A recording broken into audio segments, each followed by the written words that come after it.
ఆంధ్రప్రదేశ్ రాష్ట్రంలో కూటమి ప్రభుత్వం అధికారంలోకి వచ్చాక డాక్టర్ బిఆర్ అంబేద్కర్ రాసిన రాజ్యాంగాన్ని తొంగలో తొక్కి రెడ్ బుక్ రాజ్యాంగాన్ని అమలు చేస్తున్నారని దళిత సంఘాల నేతలు మండిపడ్డారు.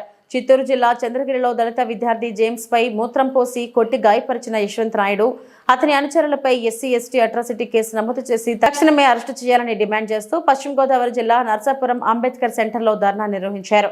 ఈ సందర్భంగా దళిత సంఘాల నేతలు మాట్లాడుతూ కూటమి ప్రభుత్వం అధికారంలోకి వచ్చాక రాష్ట్రంలో దళితులపై దాడులు పెరిగాయని, డిప్యూటీ సీఎం పవన్ కళ్యాణ్ పిఠాపురం నియోజకవర్గంలో దళిత కుటుంబాలను వెలివేసిన ఘటన మరొక ముందే సీఎం చంద్రబాబు నియోజకవర్గం చంద్రగిరిలో బీటెక్ చదువుతున్న దళిత విద్యార్థి జేమ్స్ పై మూత్రం పోసి విచక్షణారహితంగా దాడి చేయడం సిగ్గుచేటని, ఆంధ్రప్రదేశ్ రాష్ట్రంలో భారత రాజ్యాంగాన్ని కాపాడాలని, దళితులకు రక్షణ కల్పించాలని కోరారు. దళిత వర్గానికి చెందిన హోంమంత్రి అయ్యుండి ఈ ఘటనపై హోంమంత్రి అనిత స్పందించకపోవడం సిగ్గుచేటన్నారు. అనిత హోంమంత్రి పదవికి వెంటనే రాజీనామా చేయాలని పెద్ద ఎత్తున నినాదాలు చేశారు.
ఈ రోజు ఈ ధర్నా యొక్క ముఖ్య ఉద్దేశం ఏంటంటే, మొన్న చిత్తూరు జిల్లా చంద్రగిరిలో ఒక దళిత విద్యార్థి బీటెక్ చదివినండి విద్యార్థిపై కొంతమంది అగ్రకులానికి చెందిన సోదరులు చాలా దారుణంగా కొట్టి అతనిపై మూత్రం పోసి అతని ద్వారా మూత్రం తాగించి చాలా కులం పేరుతో దూషించి ఒక రూమ్ లో బంధించి చాలా దారుణంగా దూషించారు. మేము దీనిని నర్సాపురం నియోజకవర్గ దళిత సంఘాల తరఫున మేము తీవ్రంగా ఖండిస్తున్నాం. ఎందుకంటే ఈ కూటమి ప్రభుత్వం వచ్చిన తర్వాత ఈ యొక్క ఆంధ్రప్రదేశ్ రాష్ట్రంలో డాక్టర్ బిఆర్ అంబేద్కర్ రాసిన రాజ్యాంగాన్ని తొంగలో తొక్కి ఈ యొక్క రెడ్ బుక్ రాజ్యాంగం నడిపిస్తున్నటువంటి ఈ నాయకులందరూ కూడా సిగ్గుపడాలి. ఎందుకంటే ఇంతవరకు ఎప్పుడు లేని విధంగా ఈ యొక్క కూటమి ప్రభుత్వం వచ్చిన తర్వాత కేవలం దళితులపైన ఈ యొక్క దాడులు చేస్తున్నారు.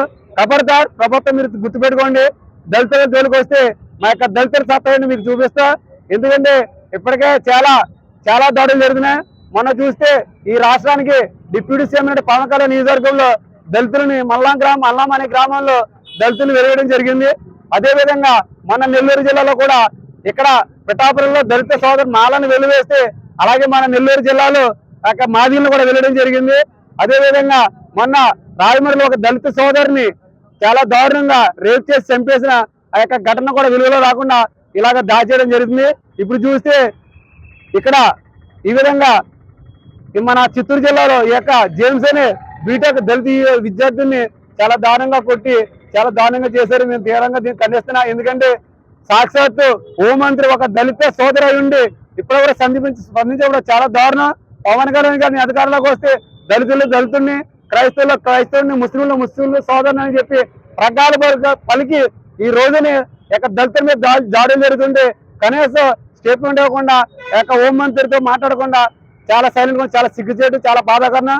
అదేవిధంగా సాక్షాత్తు చంద్రబాబు జిల్లాలోనే జరిగింది. చంద్రబాబు గారు వెంటనే రియాక్షన్ ఇచ్చి వెంటనే స్పందించి ఎవరైతే దోషిన వాళ్ళందరూ కఠినంగా శిక్షించాలని మేము మా యొక్క నర్సాపురం నియోజకవర్గం మాలల తరఫున డిమాండ్ చేస్తూ భవిష్యత్తులో ఇటువంటి కార్యక్రమం జరగకుండా మీరు యొక్క ప్రభుత్వం నడిపించాలని, మీ యొక్క రెడ్ బుక్ రాజ్యాంగం నడిపిస్తే ఈ రాష్ట్రం యొక్క దళితుల సత్తాన్ని చూపిస్తామని మేము మా యొక్క దళిత సంఘాల తరఫున డిమాండ్ చేస్తున్నాం.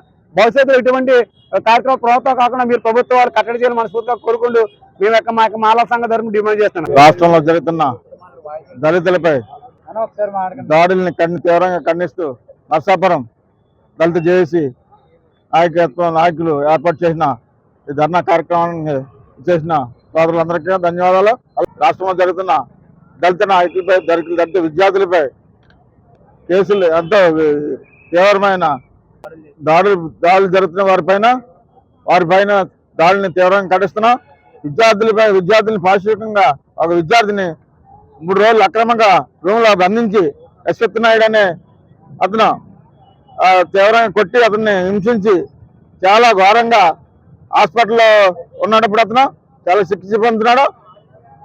అలాగే ఆ విద్యార్థినిపై దాడి చేసిన యశ్వత్ నాయుడు ఆయన వర్గాల అనుచరులపై అట్రాసిటీ కేసు పెట్టి వారిని అరెస్ట్ చేయాలని కూడా రోజులను అంటే అరెస్ట్ చేయాలి కూడా ఈ సందర్భంగా డిమాండ్ చేస్తున్నాం. అలాగే దాడిని ఖండించకపోతే ఆపకపోతే ప్రభుత్వంపై తీవ్ర ఒత్తిడి చేస్తామని కూడా ఈ సందర్భంగా తెలియపరుచుకుంటూ